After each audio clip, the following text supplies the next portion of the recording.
Two of my favorite people, Lucille Eichengreen from Berkeley and Bernard Offen from Lake County, currently Middletown, and 6 months of the year or something like that, a significant portion of the year, he is in Cracow in Poland, which is where he was born. Both these wonderful people have taught me much about the Holocaust that they survived, and they have opened my hearts to themselves and to other survivors and victims. Both have been involved with our series for years, and both will describe how they resisted evil during the Holocaust and how they are resisting it now. Lucille has written a book about her experiences called From Ashes to, To Life, thank you. From Ashes to Life, which will be available for purchase and signing outside the main entrance here after. Ilka Hartmann would like to introduce Bernard and Lucille in a bit more personal detail.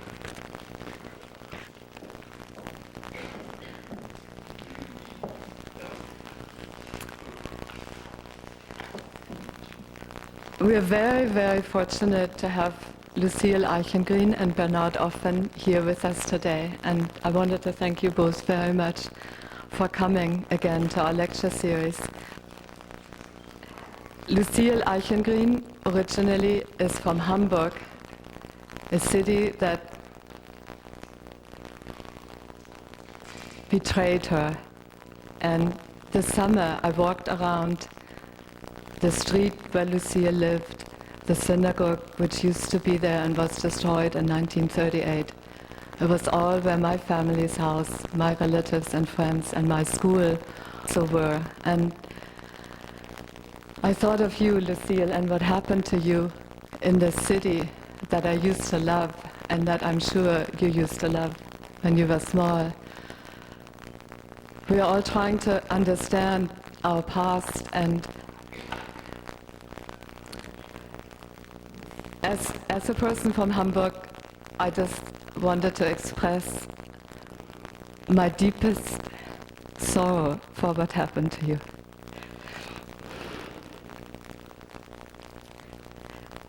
Bernard Offen is a survivor with an undescribable spirit which has expressed itself in many, many ways in his life in America, where he came as a young boy. And he has walked on peace marches for peace in the world, anti-nuclear marches. He has done as much good with what was given to him after he was able to come out of the camps where he already had to be as a young child, when he could find no better place, when everybody was hunting little Jewish boys, than to hide in the attic of the concentration camp where his own uncle was imprisoned, who shared his food with him. And he saw many, many deaths as a child, much too young to ever have to experience anything like this. He works today half of the time in the United States and half of the time in Poland, leading walks to the concentration camp where he was incarcerated for so many years. To me, he is a symbol of the human spirit, able to share with us what he experienced and being able to pass on the possibility to believe in human beings. After all of that, to teach So I want to welcome both Lucille Eichengreen and Bernard Offen, two people I respect very, very much and feel personally very fortunate to be able to hear you again. Thank you.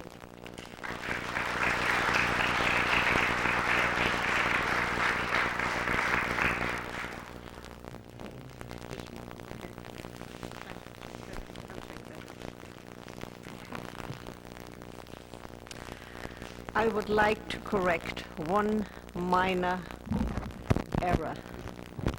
I always was, a Polish Jew, but I happened to live in Germany during the Hitler period with a Polish passport, which didn't help very much. The Holocaust is one of the few historical events that has maintained its potency to evoke passion. Many refer to it as the cataclysmic occurrence of the 20th centuries. Others use it as the high watermark against which to measure what the human race has inflicted upon its own species since its beginnings. I call it man's inhumanity to man. The events between 1933 and 1945 changed my life forever. Looking back, after more than 50 years, my recollections defy description. Shortly after 1934, Jewish children in Germany were no longer permitted to attend public schools. Adults lost their jobs as civil servants, and the day-by-day restrictions became more and more stringent. On November 9, 1938, now called Crystal Night or the Night of Broken Glass, I was just years old. Jewish stores were vandalized, synagogues were burnt, and Jewish men were arrested and sent to concentration camps. Months later, they returned with shaven heads, missing teeth, and fear in their eyes. Jews were assessed horrendous taxes to pay for the Nazis' destruction of Jewish property. In 1939, Germany invaded Poland and my father was arrested. The Germans murdered him in Dachau in 1941. The Gestapo brought us a cigar box filled with ashes. I was 16 years old and I asked why. In fall of 1941, my mother, my sister and I were deported to the large ghetto. At any one time, more than 150,000 Jews shared a small area surrounded by barbed wires and German sentry guards. We endured hunger, disease, freezing cold winters, which made us weak and listless, and there seemed to be no end to our suffering. Periodic deportation from the ghetto left us in a constant state of fear. Those who were deported seemed to have vanished from the earth. We worked in factories providing every possible product for the Germans, from army coats and boots to hats and corsets for the German ladies back in the Reich. In return, we were to receive food. Rations became smaller and smaller, and the Jewish ghetto cemetery now numbers almost 70,000 graves. More Jews were brought into the ghetto from Western Europe, but these people too perished. My mother died of hunger in July of 1942, and my sister, together with 20,000 children, was deported in 1942, only to be killed in Chelmno. In 1944, the Germans liquidated the ghetto, and we were shipped like cattle to Auschwitz, then to Neuengamme, and then to Bergen-Belsen. Finally, on April 15, 1945, the British Army occupied Bergen-Belsen. they found 20,000 unburied dead bodies, and another 10,000 human beings died in the months that followed. At Sonoma State this year, the theme is resisting evil. It has been said that we were sheep being led to slaughter. I beg to disagree with this statement. We have to consider that the Germans who kept us in camps were armed, merciless. We were physically weakened, had no access to the world outside, nor were we supplied at any time with weapons. Our resistance was of a different kind. For example, the concentration camp at Sobibor rebelled, and while few escaped, most of the Jews were murdered. The Warsaw Ghetto fought impossible odds, and in the end, only a few managed to survive. Those who remained in the ghetto were slaughtered, and the ghetto was burned to the ground. We had nothing but our bare hands, but there was a resistance in poetry, in prose, and in music written in the ghettos. In Terezin, poems and paintings were produced by the children, and even a cookbook with recipes of pre-war food of which we were dreaming was written. In Auschwitz, there was a group discussing philosophy and religion, if there was a God or if God had left us. All of this was resistance and an effort to maintain some sort of a sanity in a place gone mad. In the Lodz ghetto, they were called to strike by the young communists, Jewish communists, for more food. But the strike was suppressed by the Jewish ghetto administration, primarily Chaim Rumkowski, the elder of the Jews. I have friends whose ghetto stories survived the war. They have been published mainly in Israel. Some have made it to the United States in translation. I know that had we had weapons, we would have fought actively, killing many Germans, but dying in the process. My one act of silent resistance was to memorize the names and addresses of 42 SS men and women. After the end of the war, I handed the list over to the British War Crimes Division. They arrested my trial and they were convicted. However, their sentences were regrettably light, and after a few years, they went back to a normal life. Most of the accounts of resisting evil were written by men. Only in recent years, women's voices finally emerged, telling us of their action, their defiance, and their heroism. It seems so easy to judge us 50 years later, but we lived one day at a time, and we tried to resist evil. 6 million perished, and only a handful survived. If you have any questions, I will try. It doesn't work. Go ahead. Good afternoon. It's great to see so many people, so many young people who are learning from some wonderful teachers you have here.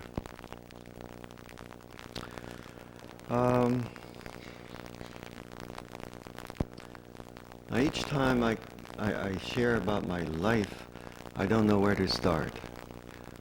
So I will start so you have some background for me. I was born in Poland, Cracow. I was one of 6 members in my immediate family.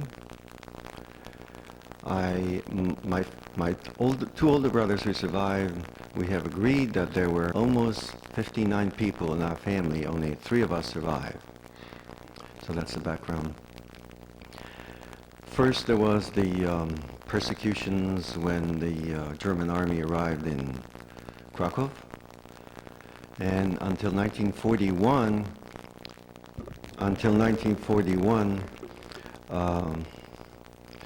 we lived in an area that was second largest Jewish area in Cracow. And then it became a ghetto. It lasted for almost 2 years. I went out of the ghetto numerous times to buy food because we were starving. On one of those trips out of the ghetto, I left early. My father helped me to get under the barbed wire while it was still, the fog was still there. And I went out in the market to try and buy something. However, the market was not happening for some reason because the whole ghetto was surrounded by heavy German SS cordons of troops, Latvians, Lithuanians, Ukrainians, and German SS. I could not get back into the ghetto. If you have, any of you have seen the Schindler film story, then you know part of my, because Schindler was known to everyone, although I never saw him. My mother and sister, my father, and later I worked for his competitor. So by the time evening came and I was able to re-enter the ghetto, I hid myself in the hills where you saw Schindler on a horse, listening to all the shooting and the crying. And so when I returned, my father was in very bad condition. He said my mother and sister were taken away. I heard later from my brother that he saw them being gathered up, and he tried to get close to them to say goodbye. It happened before with other people when we saw that. And so he was knocked out by one of the SS men with a rifle butt. But that I didn't find out till after the war. Well, afterwards we were sent to the first concentration camp nearby, which was called the Plaszow camp. You know, the one in which the camp commandant, every other prisoner in the scene? That one. Because someone escaped. So, I was in that camp and escaped from it, and was in another one called Ulag, and that one was liquidated. It's a long story, no time for that, but I ended up back in the Plaszow concentration camp with my father again. And we were building boots for the German army. My father was a shoemaker, and I was trained as a young boy to do that. So I had a skill. They let us live longer. Most people lived, if they had a trade and if they were needed, they lived a little longer. So let me tell you a little story about what happened and how we sabotaged boots in that factory in the camp. What we did is, behind the heel of every boot, So you could not see the cut behind the heel, and not extending to the sides, where was a deep cut in the main sole of the boot. They were suspecting sabotage, like nails and other things, and we couldn't get away with it, so we stopped doing that. But we put that cut in there, and they thought that these boots are sabotage, so they tested it. You know, you pick up a boot by the heel and sole, and you bend it around. If the heel breaks off, it was written down who made that pair of boots, and he was called and blown away right on the spot. So let me say that instead of blown away, he shot right then and there.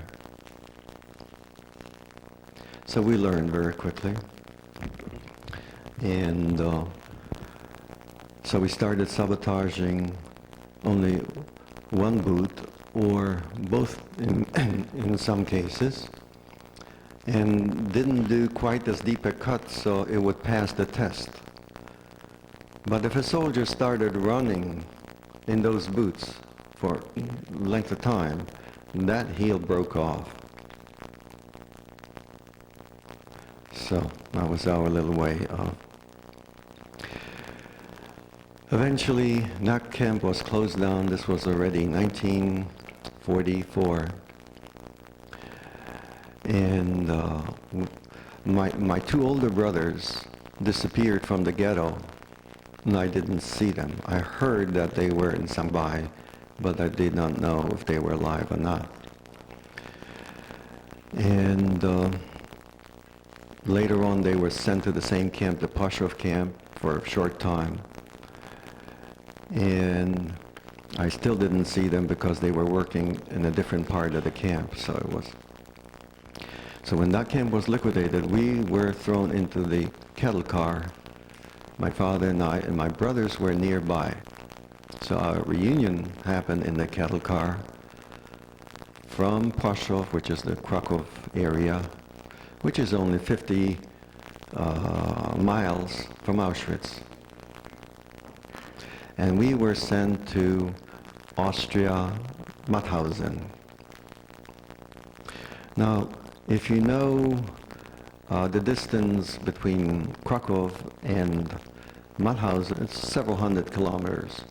It took us 3.5 days and nights in a cattle car, in which you must have heard descriptions of. There were dead people in there. And very few survived, actually. I was protected by my father the whole way to the camp. And the way in which he protected me was that he leaned against the side of the cattle car and created some space for me. Otherwise I would have been crushed. And I have no idea how he had the strength to do that. So I met my brothers for the first time after a long time in the cattle car. We're sent to Mauthausen.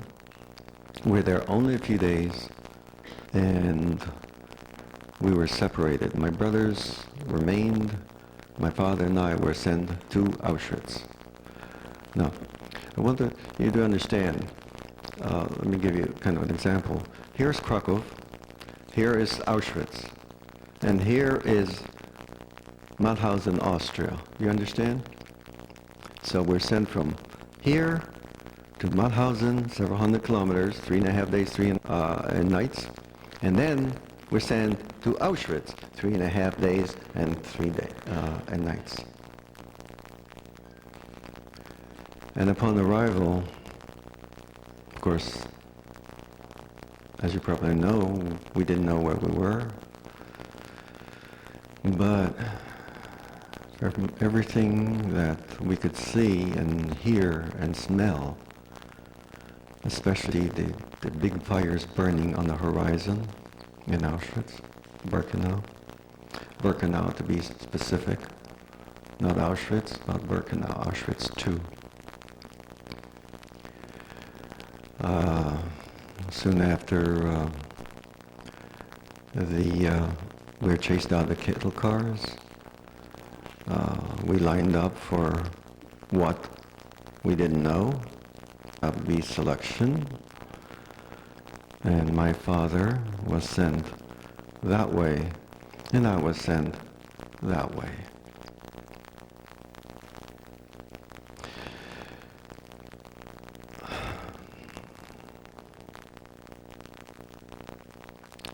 So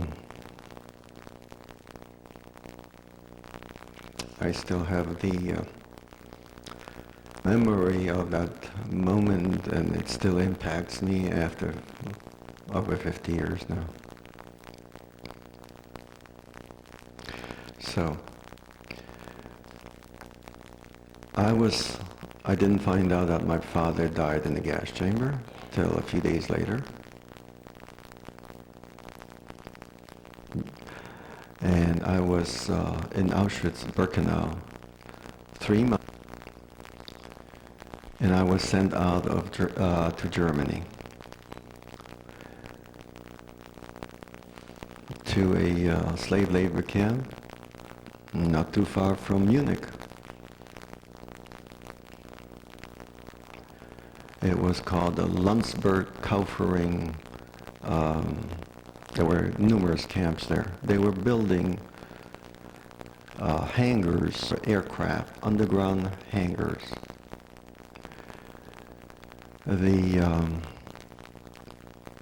As I understand it now, it was a last-ditch effort to save their planes and perhaps attack again. But while they were pouring the concrete and people were dying all over, if anyone fell alive into the concrete, they did not stop the machinery and the concrete from pouring.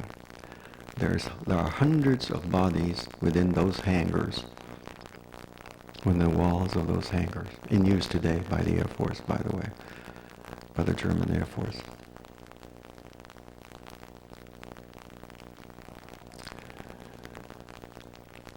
So that gives you some idea about being the dead who are in its walls and foundations today.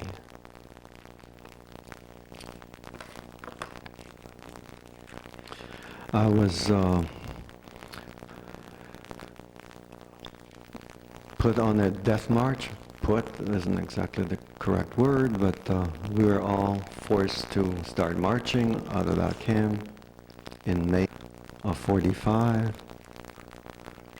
And after days of marching, I was liberated by the American Army. So I'd like you to understand what I'm about to read now as to how did that occur, what were the ongoing politics of religion, economics, and belief systems that made that possible. And for me, the chief one was, and here comes my statement. You might not agree with me, but that's okay. So the events and perception that allowed the Holocaust to come about were particularly development of the racial anti-Semitism and religious anti-Semitism that traces parts of its lineage back to Catholic, Christian theology perspectives and values, and the actions of the early medieval church, Christian church.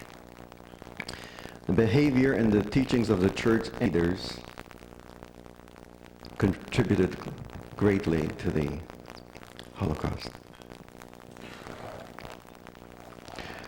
I'd like to jump to a little article that appeared in '96. It's about Poland. So they have these wonderful hand-carved figurines of Jewish characters, religious characters. How much time do I have? Am I still okay? Oh, okay. So, some of them are very comical, they have some truth to them. But then they took the same figurines, you know what, like either Orthodox Jew or klezmer musician. Klezmer, kind of a unit of players of music, weddings and singing, cabaret and all that. That's later is cabaret. And they put horns, red horns on the figurine, and it has cloven feet, and the sign underneath said, a portrait of the devil.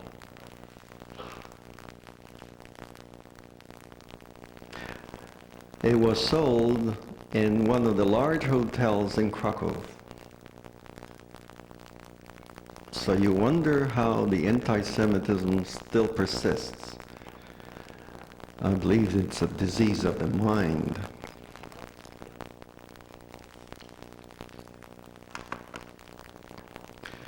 So what am I engaged in that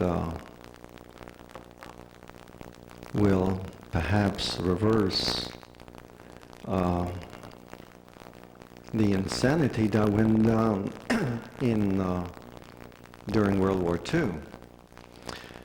And at the same time, I need to look at today's issues and events that are going on around. And it begins with discrimination, judgments that are not true about people or events, that we don't re-examine what we believe in. What you believe in, or what we believe in, is what we believe in. It's not necessarily the truth, as if there's such a thing as the truth. But if we don't examine what we're learning and how we behave and who we work for, who do we help to enrich, and how are they spending their money to do what? To whom?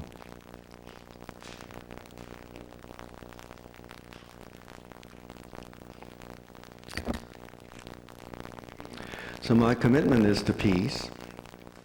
Well, that kind of sounds very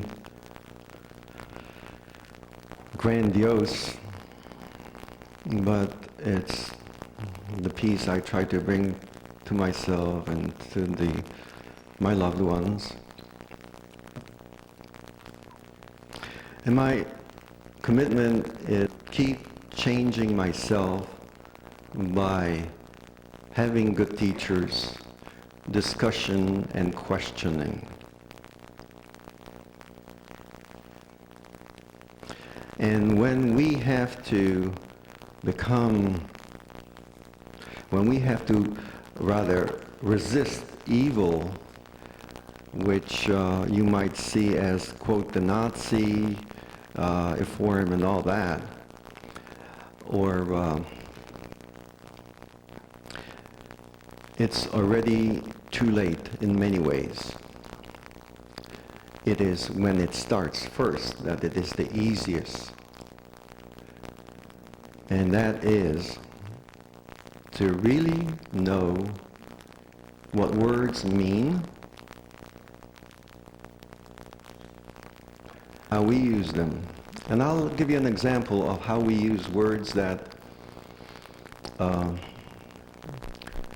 lose their meaning and power. I hear two guys talking about a football game, and he says, "Oh, my guys are gonna slaughter your team, they're better," and he argues the point, and the other guy's back with other words, but just as violent. They're gonna slaughter, kill. and I step up to the guy and I say, what the hell do you mean kill? You mean like there are bodies laying around? There's blood laying around?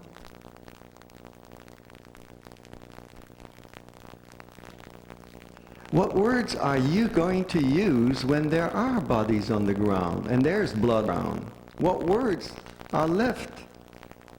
Are you going to believe those words? Use them so casually? So way before that evil happens, we need to be clear about use of words. And the most powerful way we can change is the kind of relationship we have with another human being. The quality of it. Am I manipulating? Am I being manipulated? Am I selling out for some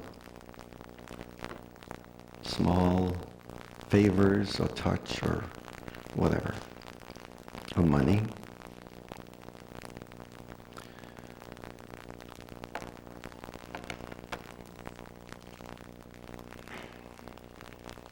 My way is to lead groups, and you have those flyers. Oh, it's okay. We're going to put out some flyers about the groups that I lead to Poland, and you might ask, okay, I can hear it. How can you go back to the places you were in and lead groups? I couldn't possibly do that. It would kill me.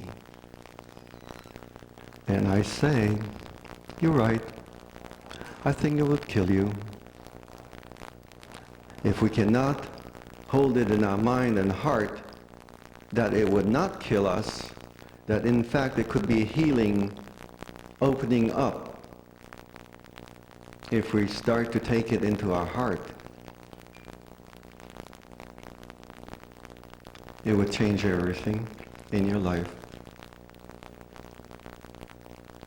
And that quality of relationship that you have with another. So my hope is that I am creating, in fact, second generation witnesses that walk with me, because they don't hear it from a tour guide who read about it. They hear it from a witness who lived it. And yes, it is difficult to go back. It is painful. But it is healing. So you ask maybe, well, how do you make it healing? Well, I realize that I decide what something is going to be like for me. I decided that it's going to be healing, though it will be difficult.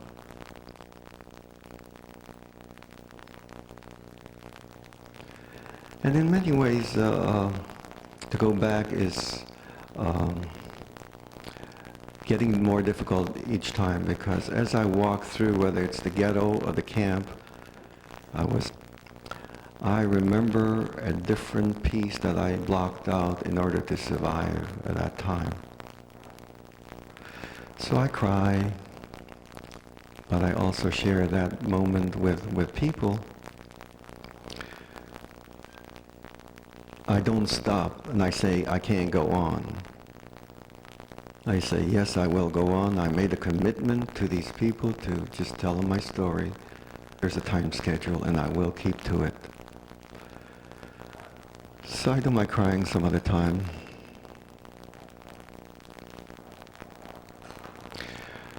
So, this is my work. There's also a film that I made. I don't know if it's in the library or not, that some of you might want to see. Phil, is it in the library?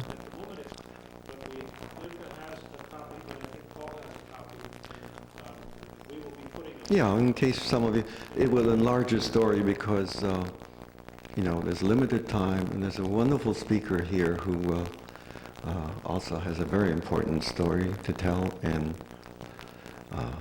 her book, I hope you'd get that. So I think I will stop now, and if you have questions.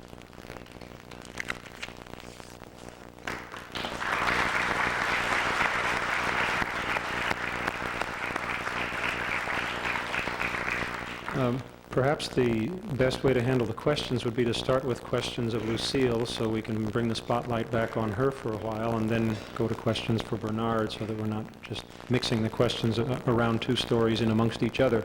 But before going to the questions, I just want to say, in support of what Bernard has just told you, that I had the extreme good fortune this last summer to be guided around Cracow by him.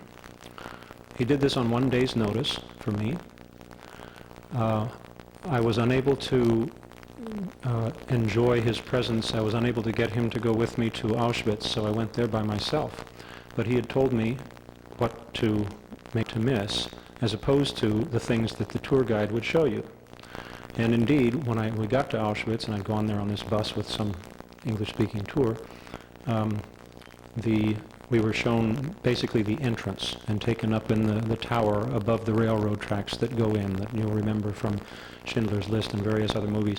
And after seeing the entrance, then we were shown a couple of barracks. And that was it, as far as the official concerned. Meanwhile, this place is huge. You can't believe how big it is until you see it. This ramp where the selections took place is huge and long. Well, I wanted to see the things that Bernard had told me about, which are more towards the back of the camp, at the end of the railroad tracks and beyond. And so I did, and it's an incredible experience that I would have missed had it not been for his guidance. And then the next day, he showed me around Cracow, the large section from before the war, which is called Kazimierz, which is where he has his apartment now when he lives in Cracow. And in greater detail, Podgorce, which is where his family lived, and which was then turned into the ghetto. And he showed me the house where they had lived, and the first story window, which was his, I guess, living room, the main room of his family's modest dwelling. And we went inside the courtyard, and we saw the house where his mother and sister had been the day that they were deported. And he took me to the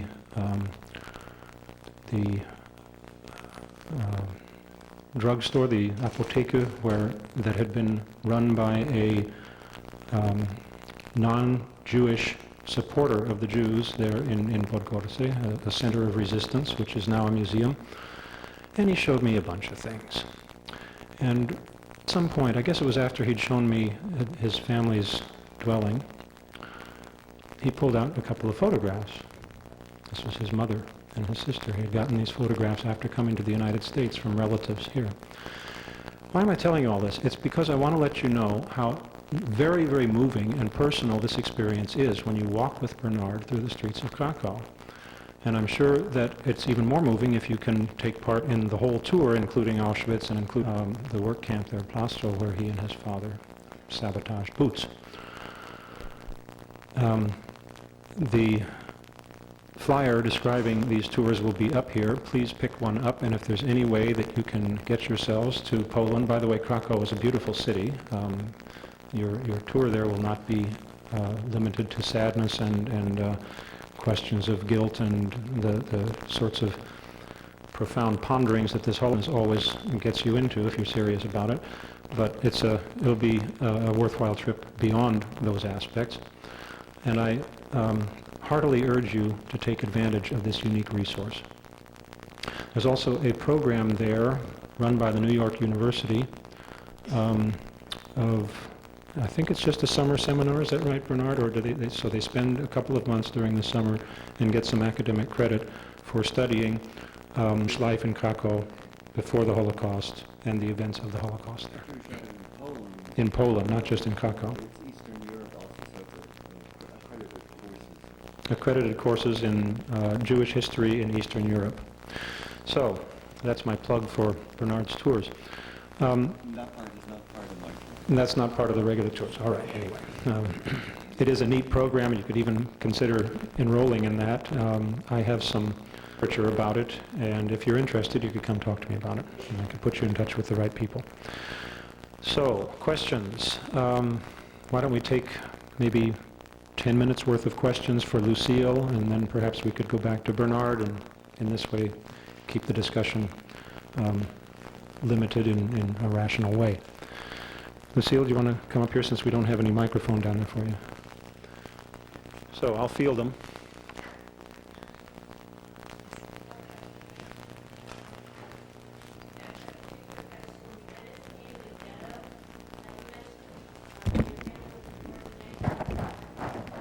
The ghetto is L-O-D-Z, with a, over the O you have an accent, and over the, through the L you have a slash. That's the proper Polish spelling, but I guess in English would be L-O-D-Z.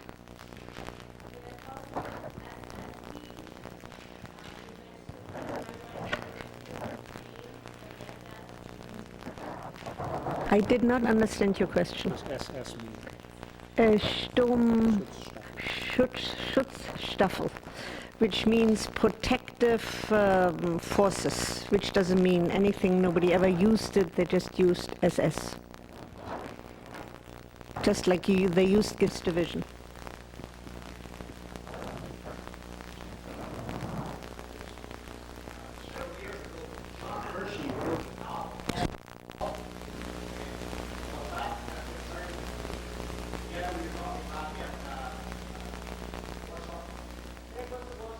But I never was in the Warsaw Ghetto. I was about 2.5 hours away from Warsaw.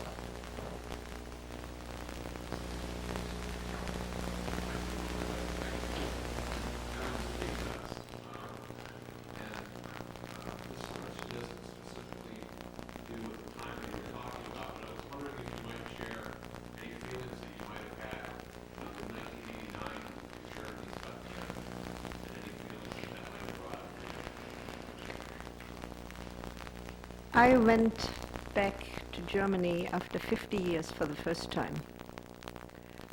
That I would say the Germans have learned from the past, and history will not repeat itself. I'm not that trusting. I wish I could be. The Germans now complain bitterly about taxes assessed for the unification of Germany, and to bring up Eastern Germany to the same standard of living as Western Germany. The complaints are horrendous. All I can do is smile. They wanted the unification. The rest of the world was not particularly interested. But nobody came to me and asked me how I felt about it, so I guess it's fait accompli.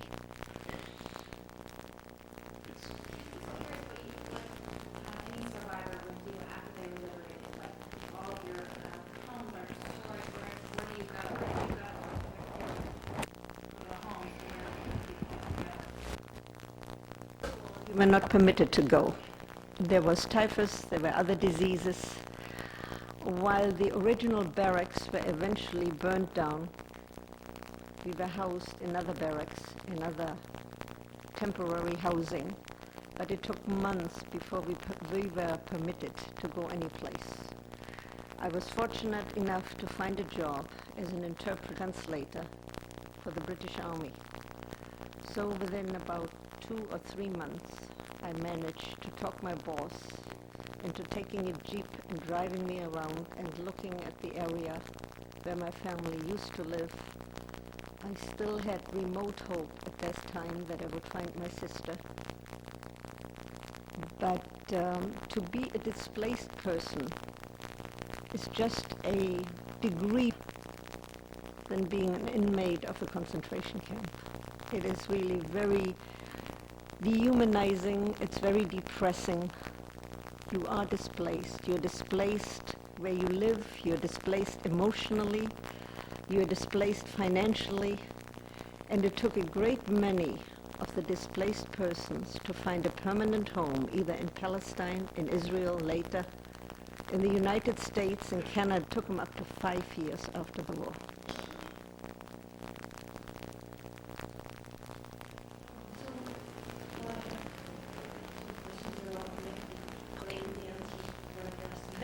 Okay, all right. I worked as an insurance agent. I retired about 8 years ago. I enjoy being retired, travel.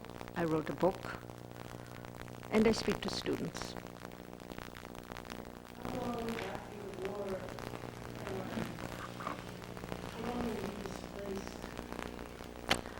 More in the emotion, how long did it take to be sent out for the work? It takes a very long time. You tell yourself that you're perfectly well adjusted, but you really are not. The United States, 10 months after the end of the war, with the help of the British, because there were threats against my life after I reported the former SS. So they drove me to Paris. In Paris I received a visa. I was in March 1946 in New York. Arriving in New York without family, with one single friend, is a horrible experience. I was just about ready to pack and return. I was fortunate to meet my husband that same year, and we got married, and I stayed in the US. The mistake that was made by many agencies in the United States, in Israel, in other countries, that there was no help for the so-called displaced persons who had survived the war. There was no help, there was no counseling, there was very little financial help. And that was an enormous oversight, because now, after 50 years, we have begun to realize that there are a great many human beings who survived the war, but they're non-functional, they're dysfunctional. They're alive, but they don't function. Israel has a retirement home. I don't know how many hundreds or thousands live in it, just of people who survived the war and really cannot function in the open world. And that is a really sad testimony to how little was done.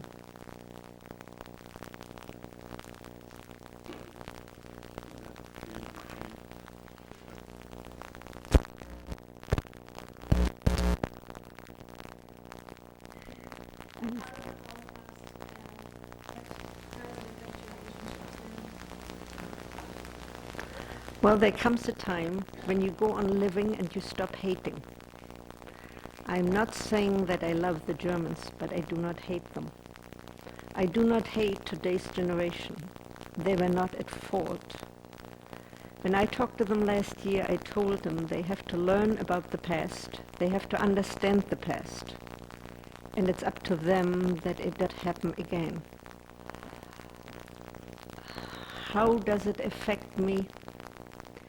The past never really disappears. You don't think of it every minute of the day, but it is always there in some small compartment in the back of your brain. My children did not know of the past till they were 18 years old and went away to college. They had no idea, but that was by choice. That's the way I wanted it.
The fault does not lie with your generation.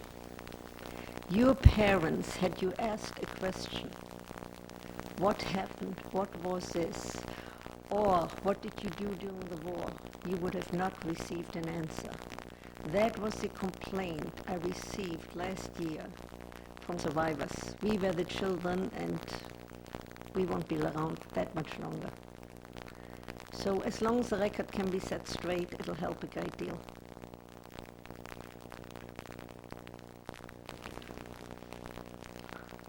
Maybe this would be an opportune moment to go to questions for Bernard. We can come back to Lucia later.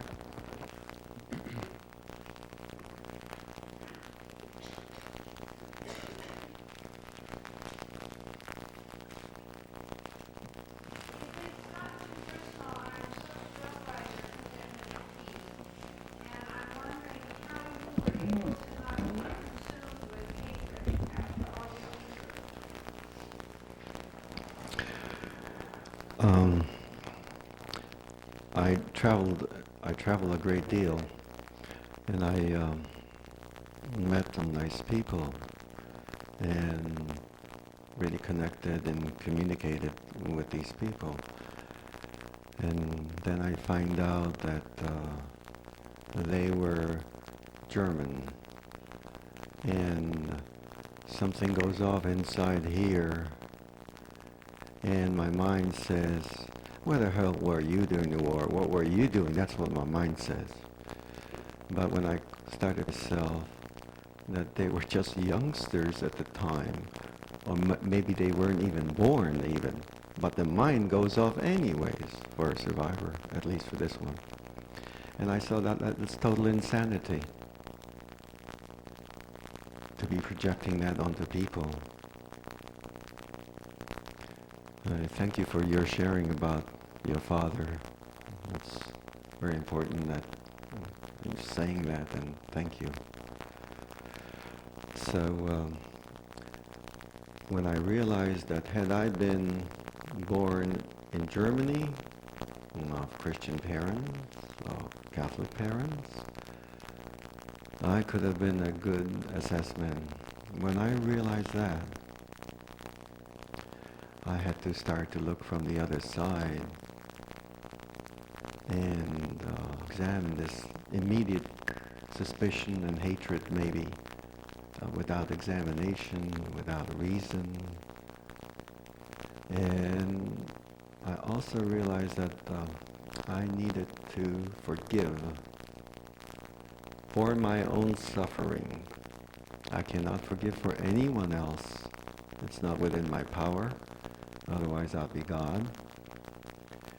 But just for my ring. And that's because it helps me to heal. I still don't hold on to that anger that I had when I was in the camps, which was part of my survival mechanism. It's a long explanation, but not even long enough. Yes? You describe those wooden carvings that you saw. What is the general reaction to that horrible? The teachings of the church for a long time. And they have, the church has spoken about it from the very top, but it has not come down to the local level of the church. I meet with priests in Poland, very nice people. We talk about many things, and they're certainly apologetic and acknowledge that there was anti-Semitism. And they invite them and talk with them, rap with them. And actually they wanted me to come speak to a larger group, and I said, you know, if I cannot speak about what I experienced during the war and my experience as a kid, when I was growing up, I was called by my neighbors and friends, quote, whom I played with, you Christ killer, me, personally. And that still that mentality exists out there, not just in Poland. And that Jews kill a Jewish child for the blood. I'm sorry, thank you. And So that insanity still exists, and that's the manifestation of that little, quote, innocent doll, because that's what they believe.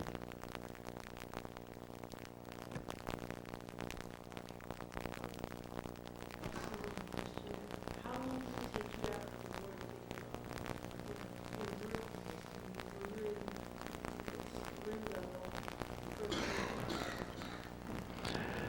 The other question, how long did it take him after the war to decide what his work was going to be? Was he in limbo for any stretch of time? Well, I was in limbo for many years. Though I have a tattoo, I repressed it for many years. Although I have been teaching about the Holocaust now for about 27 years in one way or another.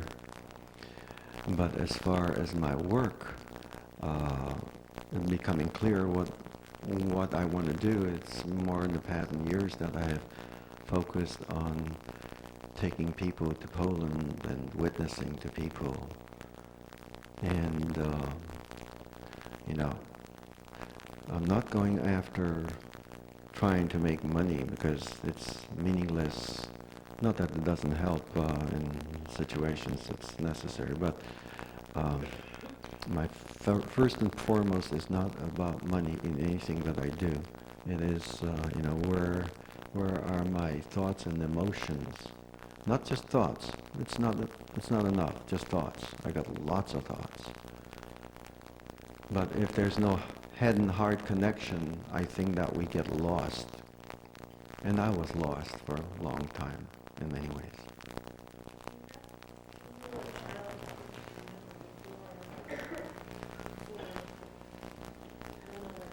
But do you have any recollections of what kind of dream you had of yourself? Did you have a dream of yourself when you grow up? Yeah, sure. I was going to be the best pilot that there ever was. And in my dreams, I wasn't going to become the pilot. I was the pilot. I could fly circles around anyone else in the world. So that's as far as it went as my, there were others, but that was a major one. Yeah. Oh, well, okay. Oh, sorry. All right, if I'm going to do this, I will call Yes, him. You're yes. next. Yes, yes, yes. You mentioned you managed to escape from one camp. Yeah. I was curious about that. Well, being taken from the Cracow ghetto to the Prashov camp, which is only about 3 kilometers away, about a mile and a half away. We were marched there. Within a couple of days, all the children in the camp were ordered. We were ordered to report to the central square in the camp. Now, what happened is that didn't report, and they found you afterwards. They just shot them then and there. So I reported, and have you seen the Schindler's List film? No, okay. So in the scene where in the camp the children are being taken out on trucks to someplace, well, I was taken out from that camp, and it was horse-drawn carts. There were 3 or 4 of them, and young kids were loaded on there. When I overheard the guards that were walking alongside of us that we were going to be shot in the ghetto, I heard, but I think it was probably going to be the cemetery. I jumped, and several other kids jumped too, and I heard shooting, but I kept going and hid. A long story, I got in touch with my uncle because I heard he was working from this other camp, and anyways, I headed for a Polish family who were friends of my brother. I did not know them really, and they sheltered me for a day and night, and they gave me food, and they had 3 kids, and they said that I would have to leave the following night, because if not, then if they were caught, they would be shot along with me. And that's the truth. So I had to leave. Then I got in touch with my uncle. I was still free, but there was no offer of help given to me by anybody. I had no idea where to go. And of course what was happening at that particular time as to Auschwitz and the gas chambers and all of that, I did not know. These people were being deported, so I ended up in this small camp with my uncle who saved my life when I was sick and all that. It's a long story. Yeah, I'm sorry. I think this gentleman was next. And then the guy in the back. Because you were at some of the same places where genocides take place, I wanted to know if you felt that the film portrays some of the occurrences in a consistent or accurate manner. Hmm. The other question would be, Could you keep one at a time and then, free my mind up. As far as the film, I saw it being made. I met Spielberg in Cracow, and I was on the set, and we were talking for a while. And when I saw the film, I thought that they were at least 95% correct. I think the biggest reaction I got when I saw the first film was that I appreciated what he did, but my mind said, again, my mind, but you didn't show enough horror, you missed this, and you missed that, and, just criticism. And then when I looked at it the second time, I realized that he did an excellent job of telling a story, a true story. So.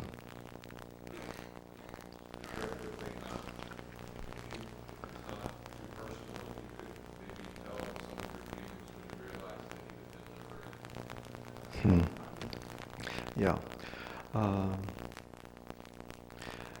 My first initial feelings, I discovered that a number of years ago, was as much as I longed for liberation and the end of this suffering,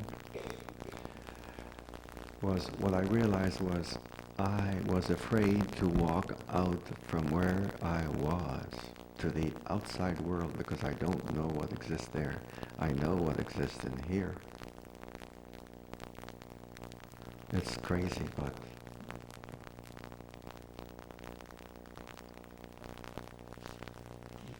You had the story that you told me in Cracow about the big Catholic cathedral right there on the square, and how you had your feelings when you would walk by it every time, and finally you did something different?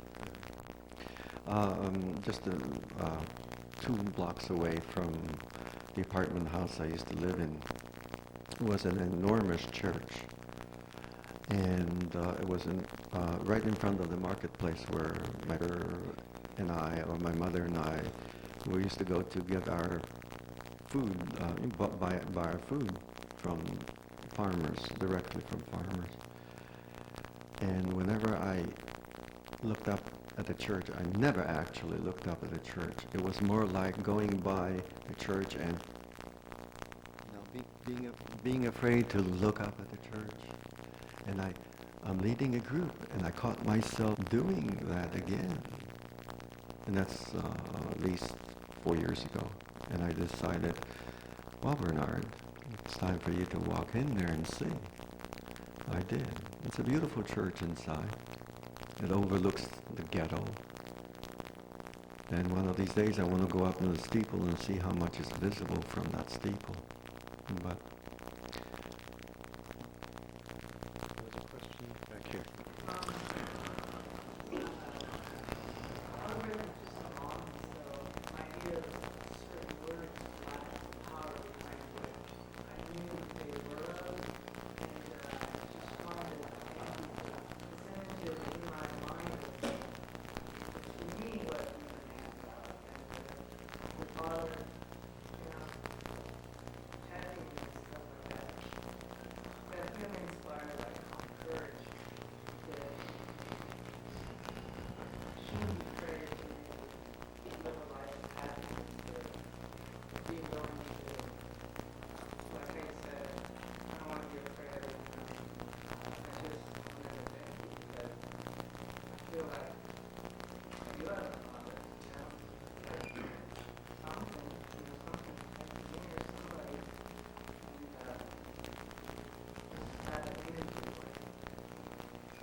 Thank you.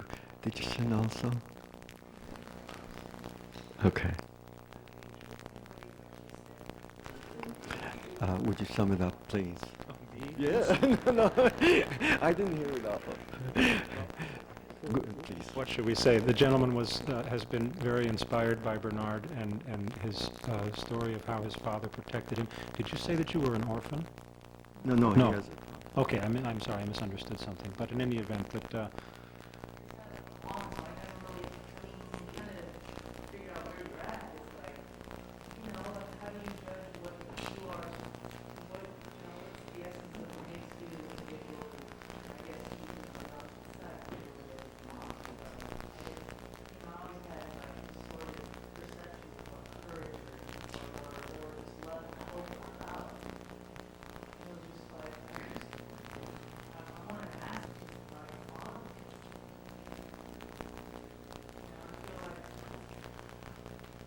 How much time we got? Can I tell a story about my father? you want to tell a story about your father? Sure, we got enough time for that. My father, in 1914, my father was in the First World War. Austria, he was in the Austrian army. Poland, that part of Poland was under the Austrian flag empire.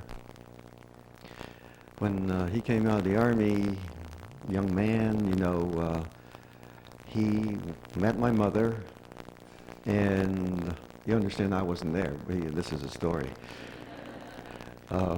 And he wanted to marry my mother. So, in those days, for a Jewish man, they had to have two things. No money, no trade, no girl. That was it. So he apprenticed to my grandfather, whom I experienced as a young child, have no memory except of a man, that's it, as a shoemaker for I don't know how long. I'll have to ask my older brother. When he was finished, he says, now you can marry my daughter. Okay. Let's see, maybe one more question for Bernard, and then we can go back to questions for Lucille. The Yes. young lady, the lady in the green.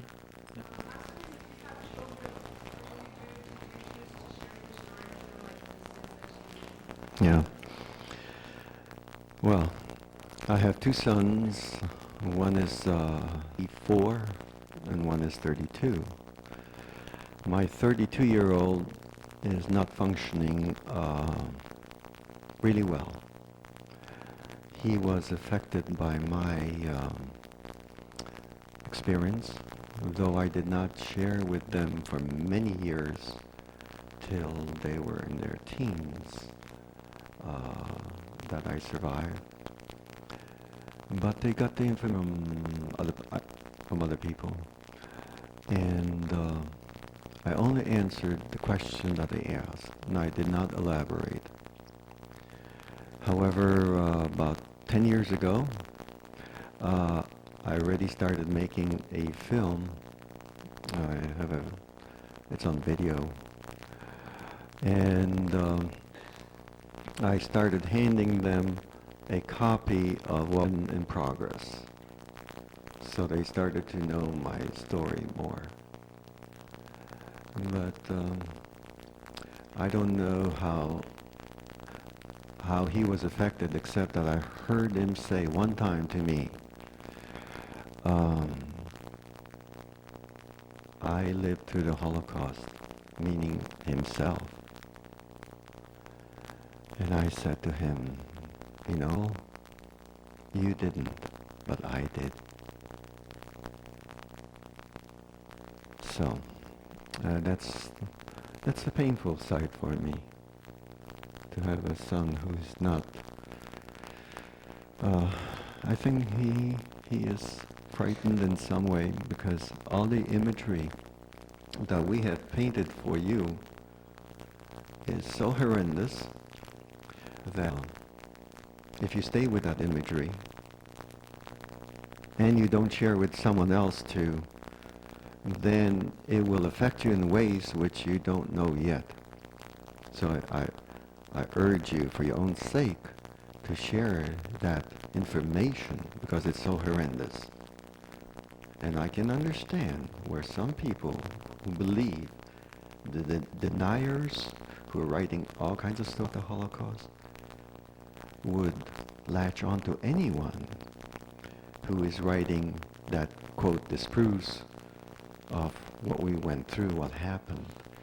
If people are so frightened, they will latch on to anyone and anything that denies that whole experience. I understand it. At least that's my perception. Let's see. Some more questions for Lucille at this point?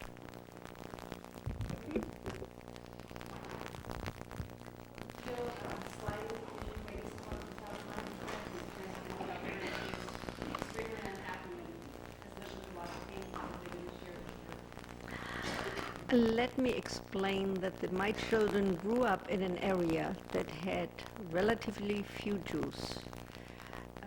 I would say the majority of their friends were not Jewish. Nobody ever asked, how come you have an accent, or where do you come from, or where were you during the war, and I did not volunteer. The children didn't ask, they only knew that they had no grandparents. So we adopted some local grandparents.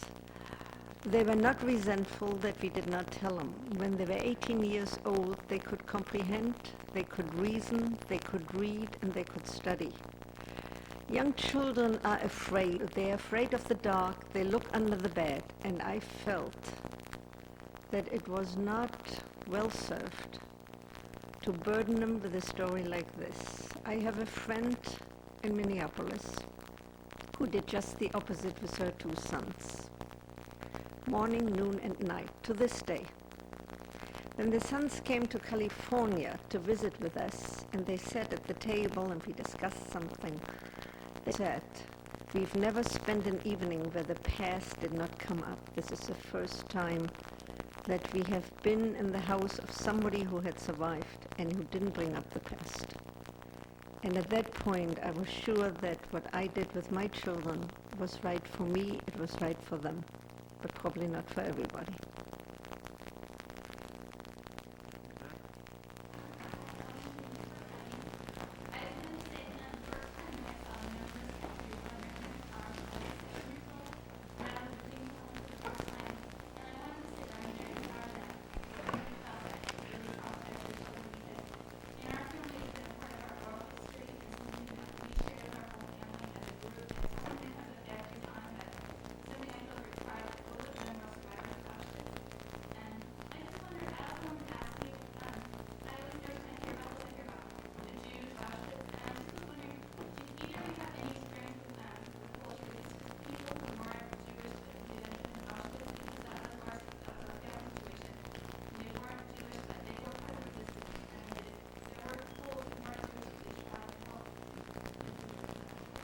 I have met some non-Jewish people who had survived Auschwitz because they were either communists or socialists or any other.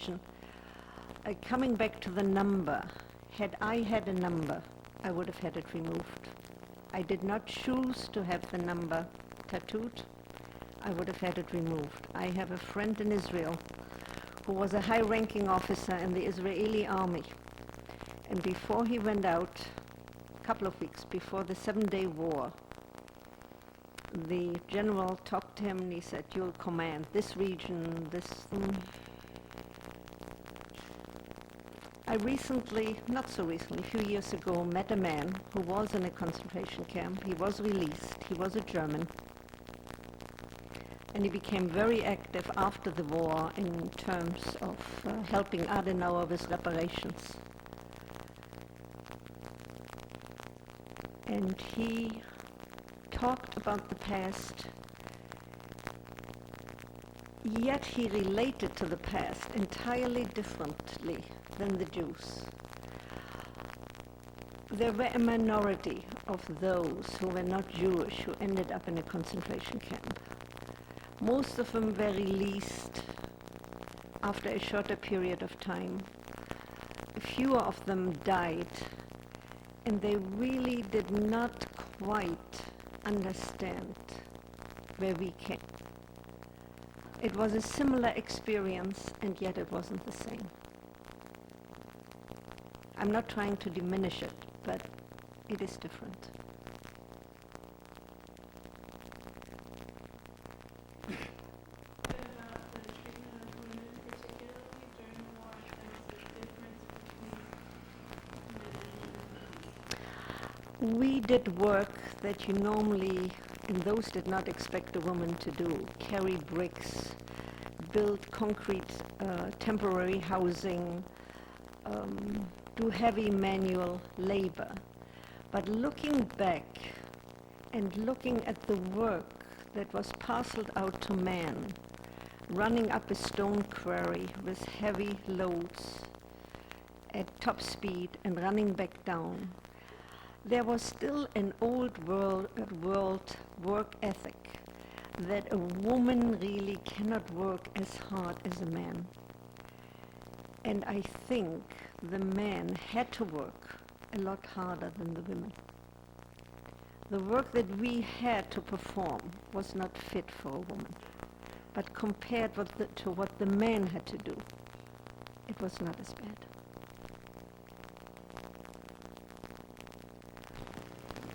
Are you pretty open, like nowadays, when you talk to people about that you're a survivor of the Holocaust? And if so, what kind of reaction do you get from them as a kid? I will not volunteer it, but if you were to ask me, I would be very open.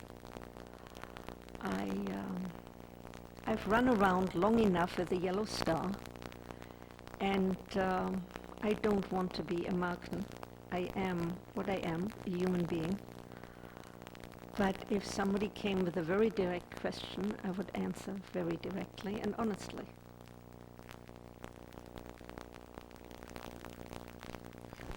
Before this all began, what aspirations did you have for yourself?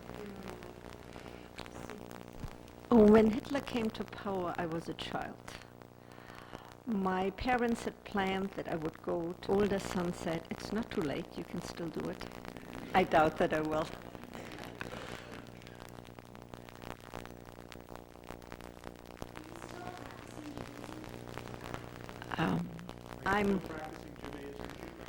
I am a Jew. I was brought up in an Orthodox home. My parents were Orthodox. My grandparents were even more so. I went to parochial school. I read and write Hebrew. You resisted the evil, one way or the other. The thing for me is that you survived and you still have a life, and you're not one of those people who are not functioning, and you've been able to this life. And I was wondering if, as going through that experience, do you Anymore.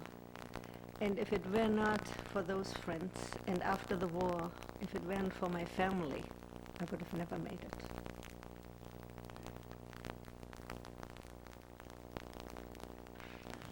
I know that there were, excuse me, I think there were a couple more questions of Bernard. I think Jerry had one, and I think there was another one down here. So perhaps that would... Yeah. You good? We've got about 5 more minutes. Yeah, you stay here? Yeah, in case Okay. it's, for you can, Okay, Jerry. Why not? yeah. I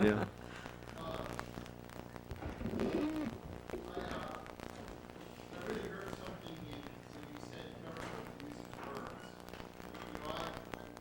I saw Schindler's List, and one of the things that I never really understood about the Holocaust that came out in Schindler's List was not so much about the killing and the execution, but just the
Oh,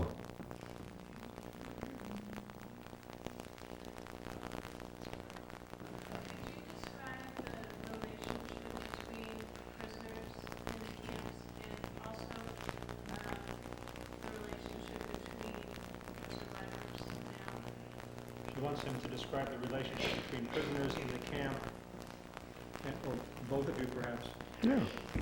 and relationships between survivors now.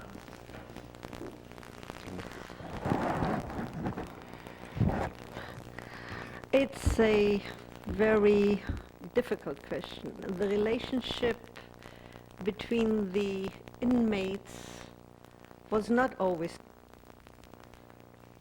There were people that would sell you for a slice of bread, regrettably.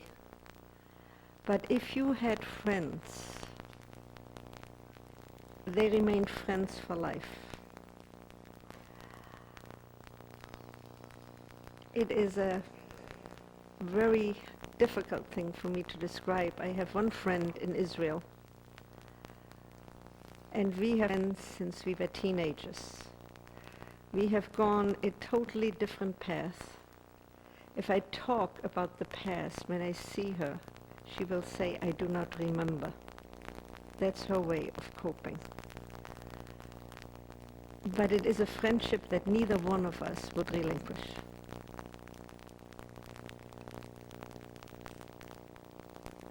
The thing that hurt the most, really, was to be beaten by one of your own or to be sold out for a slice of bread. That was the most painful.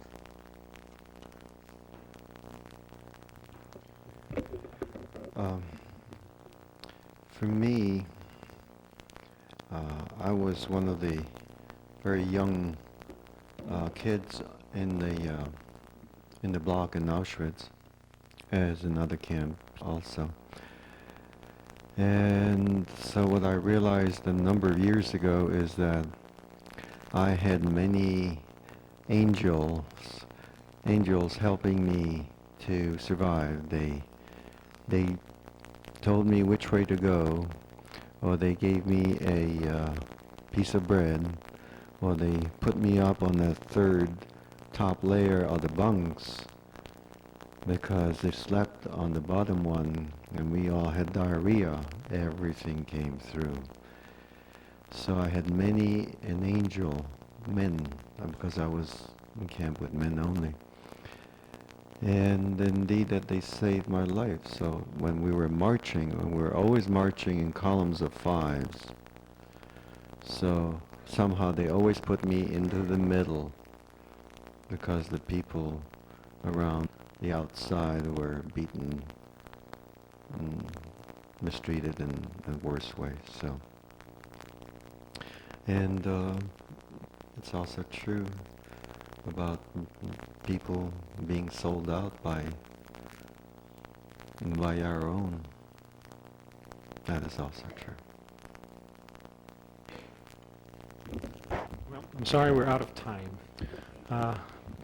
Avail yourself of the book sale that's about to happen outside the front door. Thank you.